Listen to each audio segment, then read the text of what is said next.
Few things are harder than the mission of raising your kids. At the Dad Project, we get experienced dads to reveal what's worked for them, offering practical, time-tested advice. Being a successful dad is tough, and we're here to help you get it done. Welcome to the Dad Project. In this episode of the Dad Project, Trent Thomas discusses the need for dads to help their children grow in Fortitude. Trent is a mathematics teacher in Melbourne, Australia. He and his wife have 6 children. The last half decade I've spent educating boys specifically between the ages of 14 and 18 years old, and fortitude and fatherhood is critical. Well, what is fortitude? It's the great virtue, the virtue of those in love, the virtue of those who are convinced, those who are willing to take great risks for an ideal which is worthwhile. Let me give you an example. Elisa Camplin, she's an Australian Winter Olympian who won gold in Salt Lake City in 2002. She didn't even learn to ski until she was 20 years old. She approached the Olympic Winter Institute of Australia in 1994, and she just wanted to see the possibility of becoming an aerial skier. She practiced jumps in a pond, 1 hour's drive from the city of Melbourne. She worked 3 jobs, including teaching kids gymnastics and cleaning. She finally made it to the Olympic Games. What did she have to endure? Let me tell you some of her injuries. Broken collarbone, broken hand, separated shoulder, 2 broken ankles, torn Achilles tendon, torn ACL, and 9 concussions. In 2002, in Salt Lake City, she was competing at the Olympics. This was against doctors' advice. She had injured herself after being caught by a headwind in training a few weeks before. At the time, she was told she had bone bruising. It was not until she was examined by doctors in Salt Lake City that she discovered both her ankles were fractured. The doctors were amazed that she was walking, let alone planning to jump. She ended up jumping and winning the gold medal. When she was asked how she overcame so many difficulties, her response was simple. I had a plan. And then she added, a dream without a plan is simply a wish. Dads, we need to have a plan. And our plan needs to be grounded in a very strong virtue, and that's fortitude. And it is not a matter of performing superhuman actions, like Elisa to some degree, or discovering some unexplored territory, or rescuing 50 children from a fire. Things like this are only flights of fancy. What we can and must do is transform the simple things of every day into a chain of efforts, courageous acts, which may indeed become great and heroic expressions of love. It is for this reason we can say that courage is a great virtue for teenagers, because by nature they are people with great ideals who want to change the world. In particular, if we teach our children to make great efforts to overcome themselves, but fail to teach them what is right, they may in fact very successfully pursue wrong aims. So, let me break down fortitude for you, or courage. I'm going to use those 2 words interchangeably. Well, there's 2 parts usually when you talk about fortitude and courage. Endurance and enterprise. Endurance is the ability to stick at something. This is the long game we're playing. In our normal life, we find we have to resist certain difficulties. And when doing so, we know that this is for our own good. So sometimes we have to do things that are difficult, but they're important. They will help us in the long run. Consider a simple visit to the dentist. We know that if we accept a small discomfort, we can avoid, potentially, a severe or prolonged pain. In other words, if there is a clear objective, it is easier to put up with the passing difficulty. This is exactly where we can begin to teach the virtue of courage or fortitude to our young children. But we must not forget that there is more to it than that. The main problem we'll probably find in connection with this type of endurance is a tendency of most small children to live strictly in the present. So how do we overcome that? How do we get kids to see the long game? Well, in ordinary family life, there are many opportunities for children to resist an impulse or put up with discomfort in the knowledge that the result will be to their benefit. It's difficult, but it's possible. Children have to learn for themselves, really. It's self-reliance. We're not raising children, we're raising young adults, as James Stenson once said. And they have to learn what could harm them or be dangerous, influence them, and consequently they must establish their own rules for situations. This is why they must be taught to be prudent, to control their foolhardiness, as we have said, but also control groundless fears. Let me give you another couple of examples. Consider the fear of the dark. There's two sort of ways one could take that. You could leave your kid locked up in a dark room and get them just to get over it. Or you could take the other option. You could say, right, I'm never going to let this child experience darkness. That's what they're afraid of.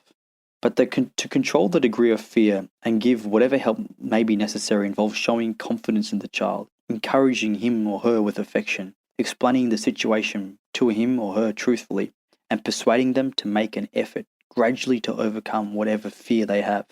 Here, common sense must be the guide, the objective being that the child should learn to overcome groundless fear and to be brave without being foolhardy. Fortitude means accepting what happens to us in a sportsmanlike way, not passively trying to get some advantage out of even the most disagreeable situations. I just want to touch base on another little element of this, indifference. It's easy to be indifferent today. A comfortable life, a life without sobriety, ends up being an exercise in selfishness. A selfish person, when he gets what he or she wants, enjoys a superficial satisfaction. When they do not get what they want, they just crumble and seek any kind of escape, whatever is at hand. We need to help children prevent themselves from being indifferent. And you have to be very demanding with them from a very early age. They must be able to make an effort to resist, whether it's a baby who cries for no reason at all, or the adolescent who is in the dumps because some friend has annoyed him.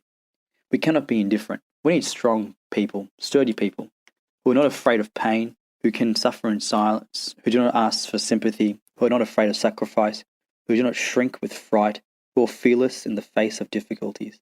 Men without fear, who are not shy or selfish, who are never shocked by anything they see or hear.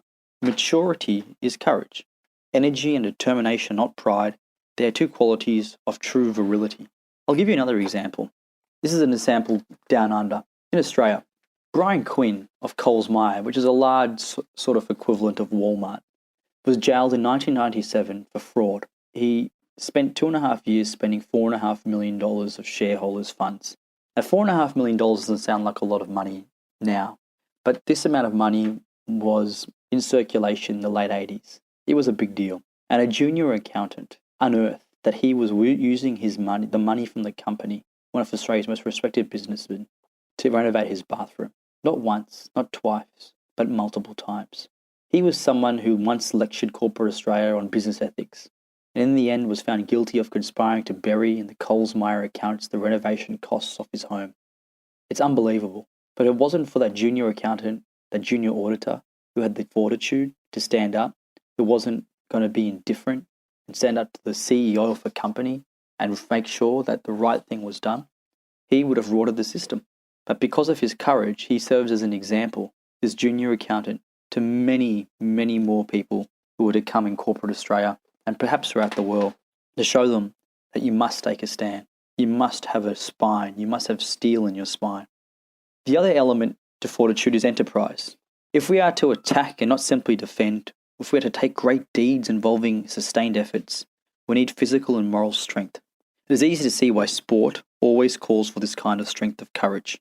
And when I talk about enterprise, we need to have a bit of a sporting spirit, and we need to sort of have the long game in mind. I'll give you another example. Jorg van Nodstrop was one of the first CEOs of Lego, and he took over in 2004. And when I say he was one of the first CEOs, what I meant was he was one of the first CEOs that wasn't part of the founding Lego family. And an awful lot had gone wrong in Lego Group. Lego is the little building blocks that many of us had grown up using. And the company was in sales decline, they needed to reduce debt, and they needed to focus on cash flow. They had lost their way. It was a classic turnaround, and it required tight fiscal control, top-down management. At the same time, he had to build credibility. You can make a lot of things happen if you are not viewed with suspicion. So he made sure he was approachable. There's an expression in Danish that they have. It translates to managing at eye level, but it basically means being able to talk to people where they're at. So strong leadership, simple executable ideas made a critical difference. Ultimately, he was determined with an answer: to offer core products whose unique design helps children learn systematic creative problem solving, a crucial 21st century skill. We have a core business as our dad to bring up our kids with a realization that there is a purpose for their life. And we need to have that enterprise managing at their eye level, showing them what they need to know to make sure that they have the steel in their spine to stand up, to be forthright, to take on new enterprises, and stand up for what is good, true, and beautiful. And there are, of course, difficulties in teaching fortitude. It is not unusual for parents to insist that their children do certain things which call for an effort. Children normally play some kind of sport and their physical strength increases by little. Yet there are certain important areas which frequently escape the attention of parents. We must mention the importance of providing children with opportunities, not only to do things requiring an effort, but also to learn to stand firm. Children must be encouraged to undertake on their own initiative activities that will improve them, that require continuous effort. They must be taught things that are really worthwhile and that they see to be important. They must be taught to take up a position, to accept certain principles, to be individuals capable of practicing what they preach and what they think. That is to be consistent. Parents must be aware of the need for improvement in themselves, as an example for the children as well as for its own sake. Before I finish up, I just want to talk a bit more about the communication of fortitude to our kids, the transmission. Over the last 30, 40 years, in human resources theory, you've seen the advent of communications amongst politicians, companies. I'll give you an example. The large financial institution that I was working for 40 or 50 years ago didn't have any of these areas. They didn't have a shareholder management, communications manager and team. They didn't have a big human resources department. They didn't have a shareholder spokesperson. You see this with politicians. It's all about getting a message out there in sound bites these days. So the messaging is really important. And companies, politicians, a range of organizations have cottoned on to that. So the messaging we give our kids needs to be short, sharp, direct, firm, and truthful. But it needs to contain the virtue of fortitude. And we need to have strength to go against the grain. The virtue of courage underlies the development of all the other virtues. In a world full of influences from outside family, many of them prejudicial to the personal improvement of our children, the only way to be sure that they survive as human persons worthy of the name is to fill them with an inner strength so that they will be aware of their capabilities and of the real situation surrounding them, thus being able to resist what is wrong and undertake what is right and make of their lives something noble, valuable, and complete. Hey, thanks for listening to The Dad Project. If this talk was valuable to you, please go to our website at dadproject.net and make a voluntary one-time or recurring donation to help support our operations. Any amount helps. Catch you next time at The Dad Project.